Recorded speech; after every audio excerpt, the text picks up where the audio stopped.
Olá, meus amigos, minhas amigas, tudo bem com vocês? Eu sou o professor Marcos Fagner e ao longo dos últimos meses nós gravamos o curso mais completo e mais didático de Lei de Execução Penal do Brasil.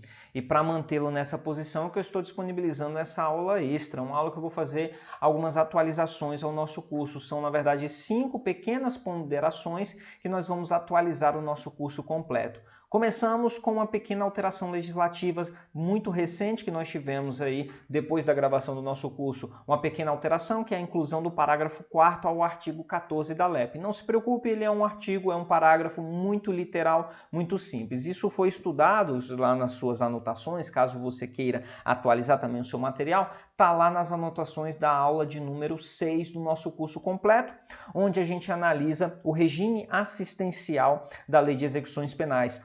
Aproveitando para fazer uma pequena revisão, a Jurema é sócia de Saúl e de Edu, né? São as nossas assistências previstas na LEP, assistência jurídica, assistência religiosa, assistência material, assistência social, assistência à saúde e assistência educacional. Era o nosso bizu para memorizar todas as assistências previstas na LEP, beleza? Especificamente sobre assistência à saúde, nós tivemos, portanto, a inclusão de um dispositivo que é o parágrafo 4º do artigo 14, que trata aí de uma consideração à mulher privada de sua liberdade que esteja gestante ou que esteja ali logo após o parto, né? Então, afirma o parágrafo 4º, introduzido pela Lei 14.326, é uma lei muito recente, uma lei de 12 de abril de 2022,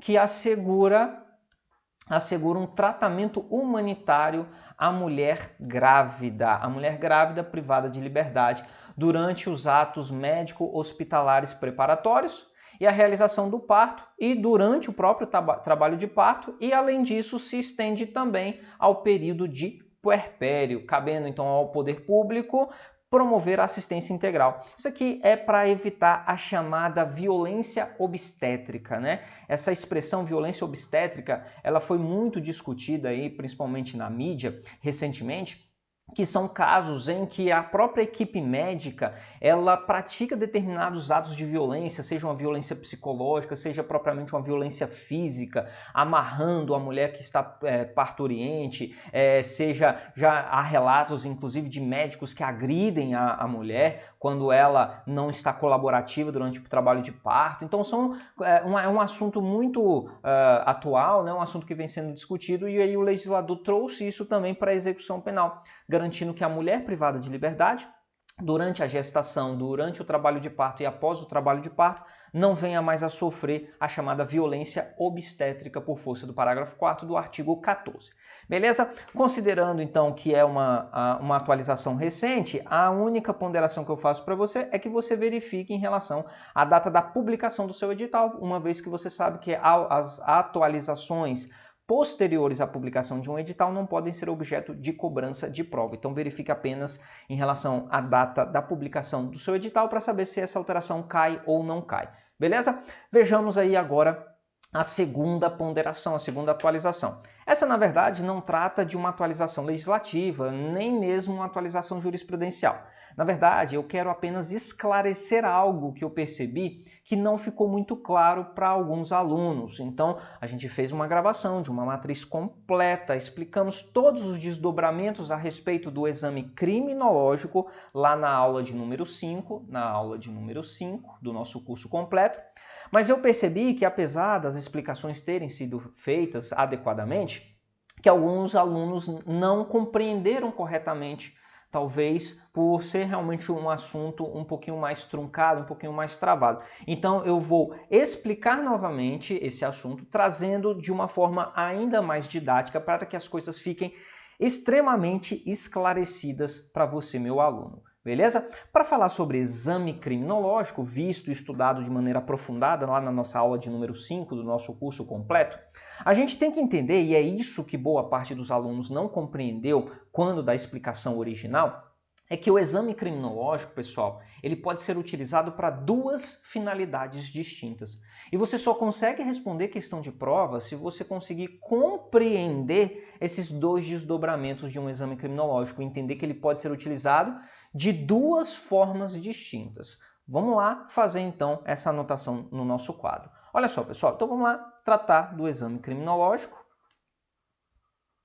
Tudo isso já foi dito, mas eu vou trazer nessa atualização, uma forma ainda mais didática, porque eu percebi que boa parte dos alunos mandavam algumas dúvidas em que parecia que não tinha ficado muito claro. Então, minha obrigação é esclarecer as coisas. Então, o exame criminológico, ele pode ser utilizado, pessoal, para duas finalidades. A finalidade precípua, a finalidade original de um exame criminológico está lá no artigo 8º da Lei de Execuções Penais.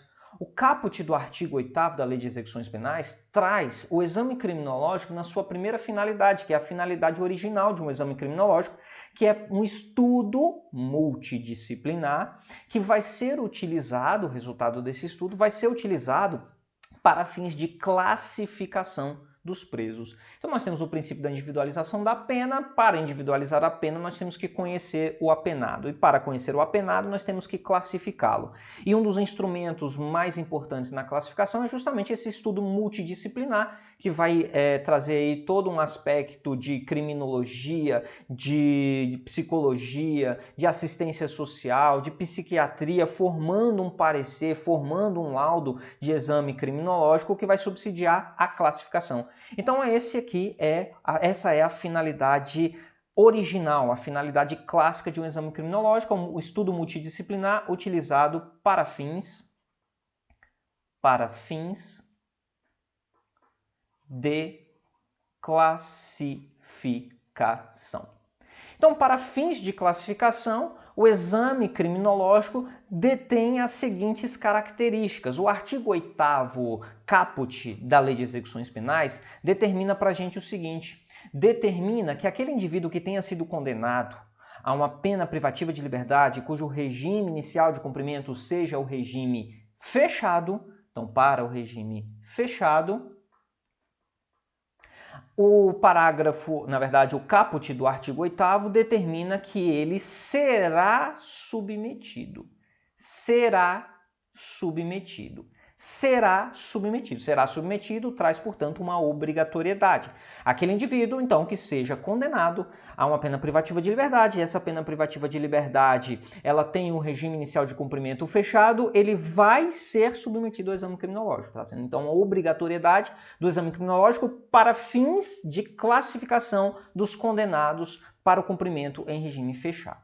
Já o parágrafo único do artigo 8º fala que no caso do regime semiaberto, ao invés de narrar que ele será submetido ao exame criminológico, o parágrafo único do artigo 8º diz que ele poderá ser submetido ao exame criminológico. Então a gente já tem uma distinção importante. Se o regime inicial de cumprimento for o fechado, ele será submetido ao exame criminológico para fins de classificação. Já se ele foi condenado a um regime inicial semiaberto, poderá haver a inserção dele num exame criminológico, a submissão dele a um exame criminológico para fins de classificação. Já em relação ao regime aberto, não há previsão de classificação de exame criminológico sendo utilizado para fins de classificação. No regime aberto não há essa previsão, beleza? Isso aqui costuma ser uma grande pegadinha de prova, dizendo o seguinte: o indivíduo que vai cumprir a sua pena privativa de liberdade no regime inicial aberto, ele será submetido ao exame criminológico. Não tem previsão de exame criminológico para aquele que vai começar a cumprir a sua pena no regime aberto, para fins de que ele seja classificado para a correta individualização da pena. Tudo bem, pessoal? Isso aqui é o que diz, então, o artigo 8º, caput, parágrafo único, trazendo as considerações do exame criminológico para a finalidade de classificação inicial dos presos para o cumprimento da pena. Beleza? Aí a gente precisa abrir agora o nosso leque para entender o segundo uso de um exame criminológico. O exame criminológico ele pode ser utilizado para fins de classificação lá no início do cumprimento da pena, para fim de individualizar esse processo de execução penal. E ele pode ser utilizado também já ali um pouco mais à frente desse procedimento, desse processo de execução penal, quando for utilizado para fins de concessão de benefícios. Então a gente precisa entender que o exame criminológico ele pode ser utilizado para a classificação ou ele pode ser utilizado como parâmetro para a concessão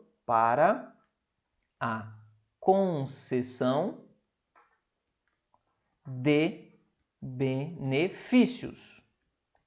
Para a concessão de benefícios, as considerações sobre o exame criminológico têm características próprias. Professor, qual benefício nós estamos falando? Nós estamos falando de todos os benefícios. Agora, um deles em especial ganha uma maior relevância. Um desses benefícios ganha uma maior relevância em relação ao exame criminológico, que é a progressão de regime, tá? Então, exemplo, e o exemplo mais relevante, mais importante, e é o que cai em prova, é o exemplo do benefício da progressão de regime.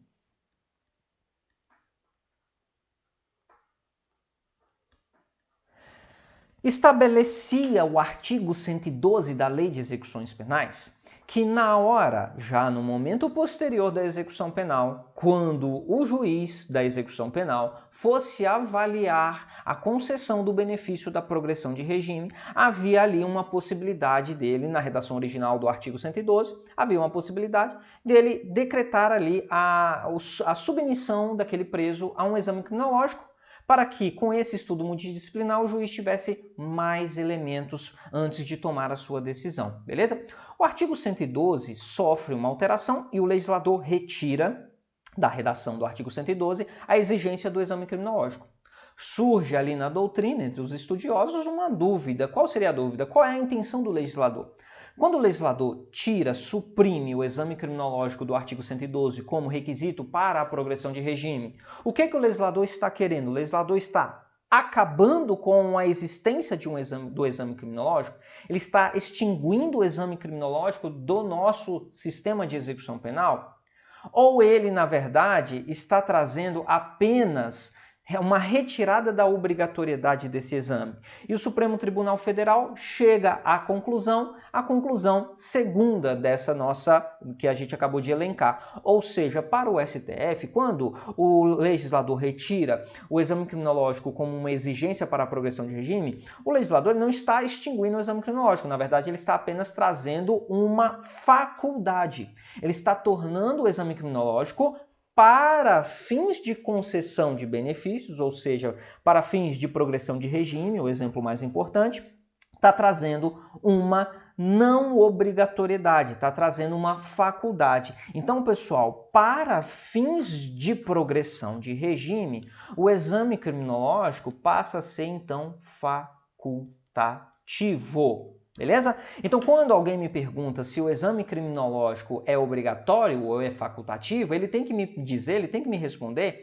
ele tem que me dar elementos para saber sobre qual tipo de exame criminológico ele está falando.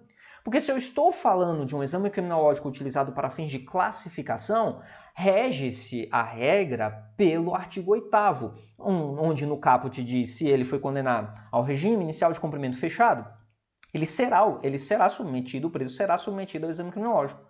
Uma vez que ele seja condenado ao regime inicial semiaberto, ele poderá ser submetido ao exame criminológico.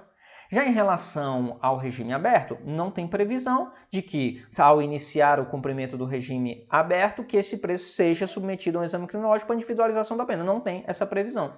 Já se eu estou falando de concessão de benefícios, ou seja, se eu estou falando de um momento já posterior nesse procedimento, nesse processo da execução penal, onde ele já começou a cumprir a sua pena, ele já passou determinado percentual da pena, conforme dispõe o próprio artigo 112, vai chegar um momento em que serão analisados requisitos objetivos e requisitos subjetivos. Nesse momento, para fins de progressão de regime, que é um dos benefícios da execução penal, nesse momento o STF diz que o exame criminológico ele é facultativo e não mais obrigatório. Beleza, pessoal? Além disso, outras considerações que nós fizemos ao longo do nosso curso e que não custa nada deixar aqui registrado também, né? Olha só.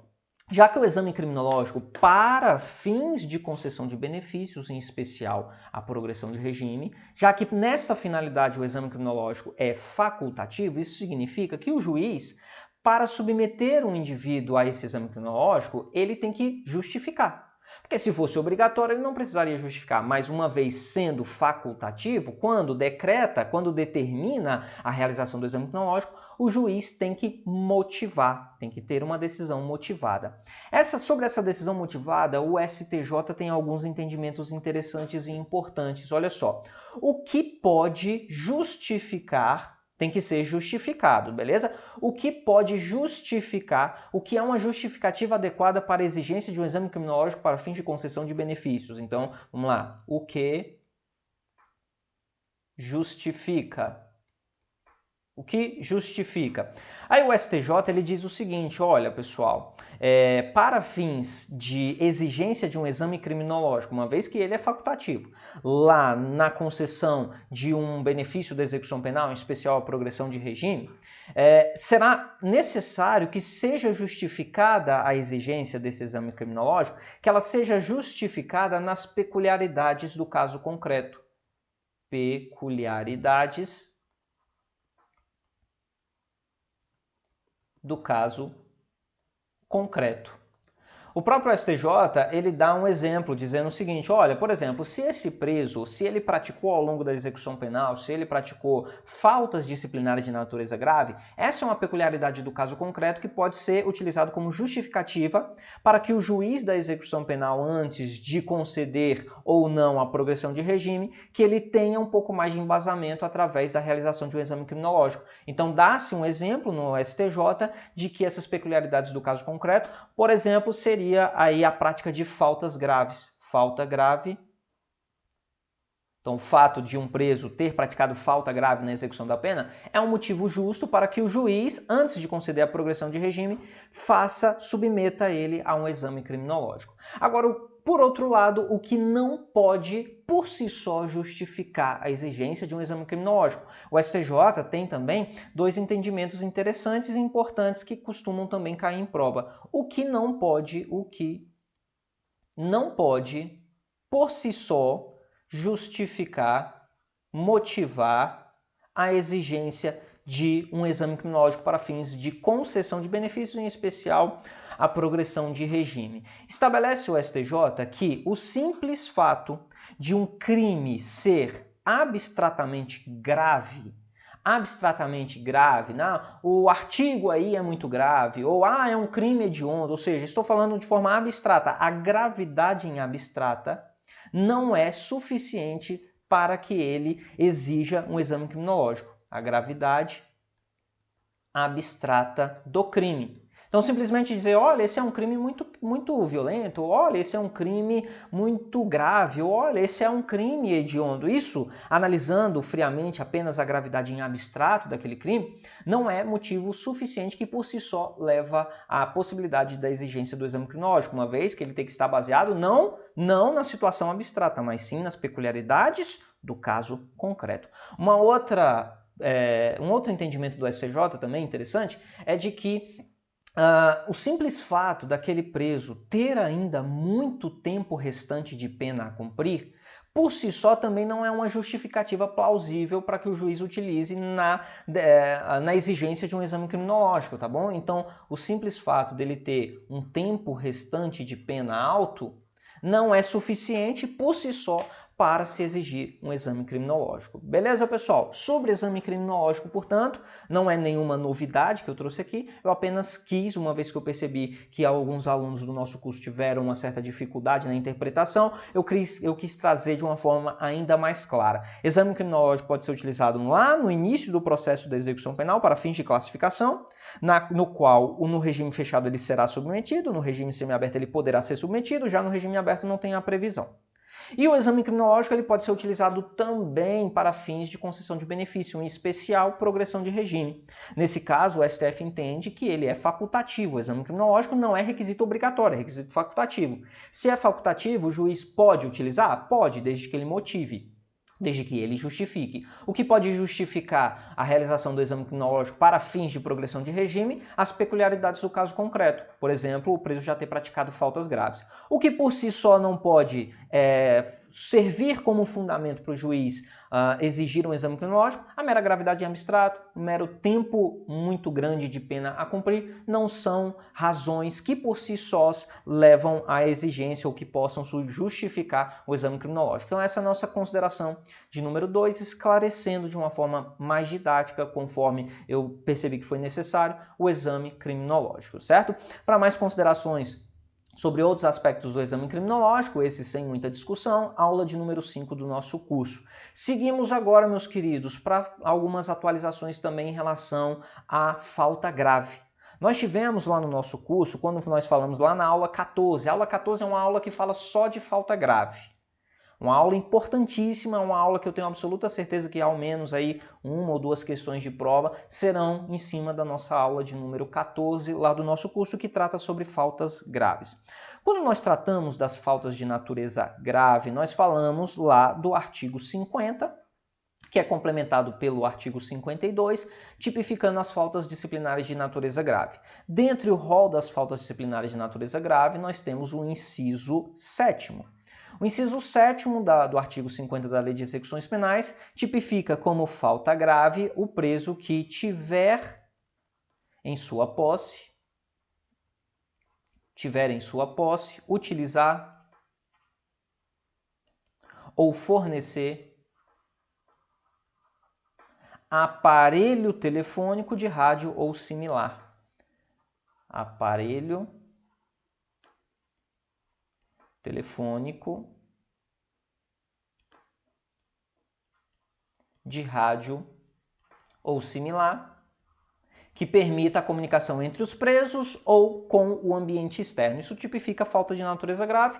Mera literalidade não tem muita discussão. A discussão aqui é a seguinte: será que é necessário que se apreenda o aparelho celular propriamente dito para que se configure a falta disciplinar de natureza grave? E nós vimos na aula 14 que não. Nós vimos que o STJ ele dá uma interpretação aqui um pouco mais abrangente do que a mera literalidade, né? Um pouco mais abrangente do que a mera literalidade. Porque o que o STJ fala? O STJ ele diz o seguinte, ele vem num raciocínio muito interessante, dizendo, olha, também configura esta mesma falta disciplinar de natureza grave, também configura a apreensão, né, ou surpreender o preso na posse de acessórios essenciais de um aparelho celular. E o próprio STJ traz alguns exemplos importantíssimos que despencam em prova, por exemplo, o chip, chamado também SIM card. Então, isso significa, nós vimos na aula de número 14, sem nenhuma novidade até agora, nós vimos então que um aparelho celular não funciona sem o chip. Portanto, se for surpreendido o preso na posse, utilizando ou fornecendo um chip de aparelho celular, mesmo que não seja localizado o aparelho propriamente dito, o chip por si só já tipifica também a falta de natureza grave, beleza? Nessa mesma linha de raciocínio, o STJ disse, na mesma linha de raciocínio, que acessório essencial também é a bateria. Bateria é um acessório sem o qual o aparelho não funciona. Então, se você apreende ali uma bateria de um celular ou você surpreende um preso que tenha um benefício externo quando ele está adentrando ao estabelecimento com a bateria do celular, mas não se localiza o celular propriamente dito, mas apenas a bateria ou apenas o chip, isso já tipifica a falta disciplinar de natureza grave porque é um acessório essencial. O mesmo se aplica ao carregador de celular, sem o qual o aparelho celular não vai funcionar. Então o carregador também tipifica também esses instrumentos, eles são todos acessórios essenciais, são também acessórios essenciais,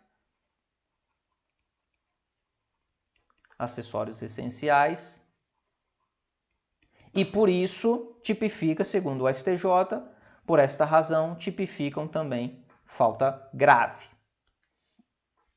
Também vão tipificar a falta grave. Até aqui, só estou retomando o raciocínio, nenhuma novidade, isso nós vimos na aula 14 do nosso curso, tá? Então isso tipifica falta de natureza grave, prevista lá no artigo 50, inciso 7º, beleza? Então o raciocínio do STJ era muito claro. Ele dizia, olha, por ser um acessório essencial sem o qual o aparelho não vai funcionar, a apreensão do do acessório por si só, um chip, uma bateria, um carregador, por si só, já configura a falta de natureza grave, mesmo que o aparelho celular não seja localizado. Esse era um raciocínio muito claro. Só que o STJ, ele tem, e essa é a atualização que eu quero trazer para vocês, ele tem alguns julgados que são mais recentes, são a partir do ano ali de 2018 para frente, que ele considera, ele rompe um pouco essa linha de raciocínio. Era uma linha de raciocínio muito clara, onde se o acessório é essencial, então ele vai configurar a falta de natureza grave. Só que ele tem um entendimento, ou na verdade uma sequência de entendimentos importantes, e essa é a atualização que eu vou trazer para vocês,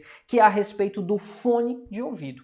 Ora, se nós fôssemos utilizar a linha de raciocínio mais clássica do STJ, um fone de ouvido não é um acessório essencial, porque o aparelho celular ele funciona sem um fone de ouvido. Ele funciona com ou sem um fone de ouvido. Então, seguindo a linha de raciocínio tradicional do STJ, isso não configuraria falta grave por não ser um acessório essencial. Mas é justamente essa exceção que eu vou trazer para vocês na forma de uma atualização, porque o STJ ele entende que, a despeito de não ser efetivamente um acessório essencial, que a posse de fone de ouvidos no interior do presídio configura sim falta grave. Ou seja, é conduta formal e materialmente típica prevista no artigo 50, inciso 7º, idônea ao reconhecimento da falha e aplicação das consequências de uma falta grave. Beleza? Então a atualização no seu material é que o fone de ouvido, perceba que ele rompe um pouquinho a linha de raciocínio dele. Ele vinha numa linha de raciocínio muito clara, que o acessório tinha que ser essencial para configurar a falta grave. Mas esse fone de ouvido rompe um pouco essa linha de raciocínio, por isso é importante trazer essa atualização. Fone de ouvido também tipifica a falta grave do artigo 50, inciso 7º, beleza? Julgados aí de 2018, 2019 para frente, tem também o fone de ouvido tipificando falta grave. Certo, pessoal? Ainda sobre a falta grave, ainda sobre a aula 14, vamos ver a consideração de número 4, que é uma consideração muito lógica, não tem absolutamente nenhum rompimento de raciocínio, mas que o STJ deixou algo que já, na minha opinião, já era muito claro, deixou ainda mais claro, beleza? Nós vemos lá no artigo 52 da Lei de Execuções Penais que configura falta grave também a prática de crime doloso. A prática de crime doloso configura falta grave. Se esse crime doloso subverte a ordem ou a disciplina interna, além de ser falta grave, também pode submeter o indivíduo ao regime disciplinar diferenciado. Mas pura e simplesmente o simples fato de ser um crime doloso já constitui uma falta grave, beleza? Surgira uma dúvida, que na minha opinião não tinha nem que ser uma dúvida, mas surgiu uma dúvida se o artigo 28 da Lei de Drogas, que é a posse de drogas para uso pessoal, se isso configuraria falta grave. Na minha opinião, não tem nem o que questionar. Por quê? Por quê, pessoal? O artigo 28 é crime doloso? É crime. Ah, professor, mas não tem pena privativa de liberdade. Pessoal, o fato de não ter pena privativa de liberdade não retira o caráter criminoso da conduta. Retira o caráter de encarceramento daquela conduta. O que se diz sobre o artigo 28, a doutrina mais atenta, é que o artigo 28 trouxe uma política de desencarceramento do usuário de droga, mas não deixa de ser crime. O artigo 28 é um crime. Se é um crime e é um crime doloso, não tinha, na minha opinião, a menor sombra de dúvidas de que, sendo crime doloso, tipifica, segundo o artigo 52, uma falta grave. O STJ deixou isso ainda mais claro. Na minha opinião, nem precisaria dizer, mas ele confirmou essa informação. O STJ afirmou o entendimento de que a posse de droga no interior do estabelecimento prisional, ainda que para uso próprio, ou seja, o artigo 28 lá da Lei de Drogas, né? Artigo 28 da Lei de Drogas, configura sim falta disciplinar de natureza grave, tá? Choveu no molhado, porque se o artigo 28 é um crime doloso, não tinha a menor dúvida de que configura falta grave. O STJ apenas assentou isso para não deixar nenhuma dúvida sobre nenhuma linha de raciocínio que alguém possa querer trazer. É crime doloso, é falta grave. Artigo 28, posse de drogas, é falta grave. E aí vamos avançando para a nossa quinta e última observação, quinta e última atualização do nosso material, que é a respeito do processo administrativo disciplinar para fins de aplicação das consequências de uma falta de natureza grave, beleza? Isso aqui, você que é meu aluno do curso completo de LEP, isso está dito na aula de número 16, quando a gente fala sobre o devido processo legal para fins de aplicação das sanções disciplinares previstas na Lei de Execuções Penais pela prática de faltas disciplinares. Nós vimos que é necessário o quê? Um processo administrativo disciplinar garantindo ampla defesa e contraditório, o que é justamente a súmula 533 do STJ. A súmula 533 do STJ, de forma muito clara, diz o seguinte, olha, para que haja o reconhecimento de uma falta disciplinar, é imprescindível a instauração de um processo administrativo disciplinar pelo diretor do estabelecimento, garantindo ao preso o direito à defesa, contraditório, ampla defesa, e essa ampla defesa tem que ser realizada por um advogado constituído ou defensor público. Essa informação aqui não é o objeto da minha observação especificamente, mas não custa nada falar, né? No processo administrativo disciplinar da LEP, para caracterização de falta de natureza grave para o preso, nesse processo administrativo, a defesa técnica ela é obrigatória. Tem que ter advogado constituído ou defensor público nomeado. Tem que ter defesa técnica. Eu digo isso para você não confundir o processo administrativo disciplinar do regime jurídico dos servidores. Regime jurídico dos servidores. Só para você não confundir. Lá no regime jurídico dos servidores, seja os servidores federais, Lei 8.112, seja os servidores distritais, seja os servidores estaduais, ou até mesmo os municipais, lá no regime jurídico dos servidores, quando o servidor pratica uma falta disciplinar, uma transgressão disciplinar do seu regime jurídico, nesse processo administrativo, a defesa técnica ela não é obrigatória. Não é obrigatória. Já no processo administrativo disciplinar do preso, no processo administrativo disciplinar da execução penal para fim de caracterização de uma falta disciplinar e aplicação da respectiva sanção, nessa a defesa técnica é obrigatória, beleza? Só uma ponderação aqui importante, tá? Mas não é o objeto especificamente aqui da minha observação. O que eu quero trazer para vocês de atualização é de que o STJ ele vinha então com esse entendimento de que para ter falta disciplinar, necessariamente, obrigatoriamente, impreterivelmente tem que ter PAD. Não pode ter falta disciplinar sem PAD, beleza? O STF, essa é a razão da nossa atualização, o STF relativizou essa obrigatoriedade.